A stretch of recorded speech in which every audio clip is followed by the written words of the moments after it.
নমস্কার বন্ধুরা, বিউটি রান্নাঘর 25-এ সবাইকে স্বাগত জানিয়ে আবারও চলে আসলাম একটা সুন্দর রেসিপি নিয়ে। ভিডিওটি না টেনে সম্পূর্ণ দেখতে থাকুন।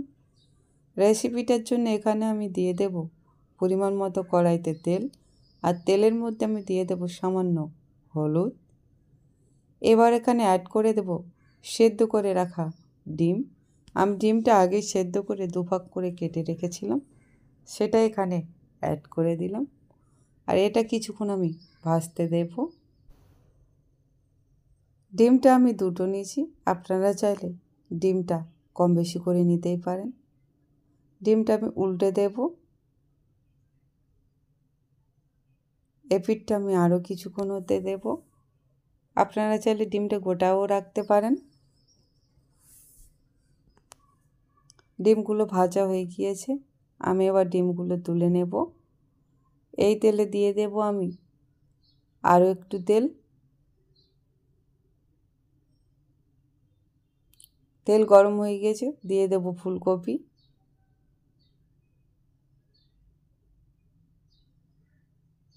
তার সঙ্গে দিয়ে দেব আমি একটা আলু।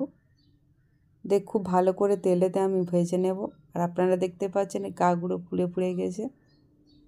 দিয়ে দেব পরিমাণ মতো হলুদের গুঁড়ো, দিয়ে দেব পরিমাণ মতো লঙ্কা গুঁড়ো। এখানে যে যেমন ঝাল খেতে ভালোবাসে সেই অনুযায়ী দেবেন। দিয়ে আবারও এটা আমি কষিয়ে নেব।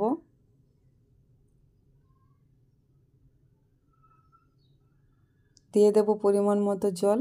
এখানে কিন্তু আমি এখনও কোনো মশলা ব্যবহার করিনি। রান্নাটা আমি দু ধরনের করে দেখাবো। এবার এখানে আমি অ্যাড করে দেব স্বাদ মতো নুন। নুনটা দিয়ে বেশ কিছুক্ষণ আমি এটা হতে দেব। গ্রেভিটা ফুটে উঠেছে, এখানে অ্যাড করে দেব কয়েকটা চেরা কাঁচা পাকা লঙ্কা। দিয়ে এটা আমি আবারও সেদ্ধ হতে দেব। এটা আলু ফুলকপি সেদ্ধ হয়ে গিয়েছে, এটা আমি নামিয়ে নেব। দিয়ে দেব কড়াইতে পরিমাণ মতো আরও একটু তেল। ফোড়নের জন্য দিয়ে দেব একটা শুকনো লঙ্কা। আর এখানে আমি অ্যাড করে দেব আদা, জিরে আর ধনে একসঙ্গে বেটে রেখেছিলাম সেটা। যেহেতু আদা আছে তাই একটু নুন দিলাম যাতে না টিকরে গায়ে আসে তেলটা। এটা খুব ভালো করে কষিয়ে নেব। এবার এখানে অ্যাড করে দেব টমেটো। এখানে আমি একটা টমেটোর হাফ দিয়েছি। এগুলো খুব ভালো করে কষা হয়ে গেছে।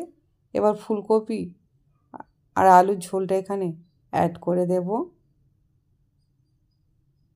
খুব ভালো করে এর সঙ্গে মিশিয়ে নেব। এবার এখানে আমি অ্যাড করে দেব ভেজে রাখা ডিম।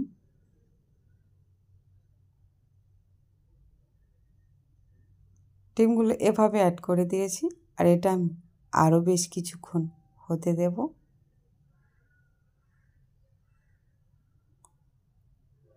এটা আমার হয়ে গিয়েছে, আর ঠিক কতটা সুন্দর হয়েছে দেখুন বন্ধুরা। আপনারা তো মাছ দিয়ে ফুলকপি রান্না করে খেয়েছেন, ফুলকপির অনেক রেসিপি। একবার ডিম দিয়ে এভাবে রান্না করে দেখতে পারেন।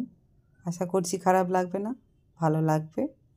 এটা আমার হয়ে গিয়েছে, এটা আমি নামিয়ে নিয়েছি। বাড়িতে যদি কিছু না থাকে এভাবেও রান্না করে পরিবেশন করতে পারেন। আমার ডিম ফুলকপি রেডি।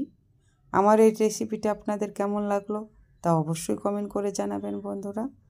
রেসিপিটি ভালো লাগলে লাইক, কমেন্ট, শেয়ার, সাবস্ক্রাইব অবশ্যই করবেন।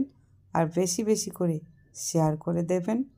ভালো থাকবেন, সুস্থ থাকবেন। ধন্যবাদ।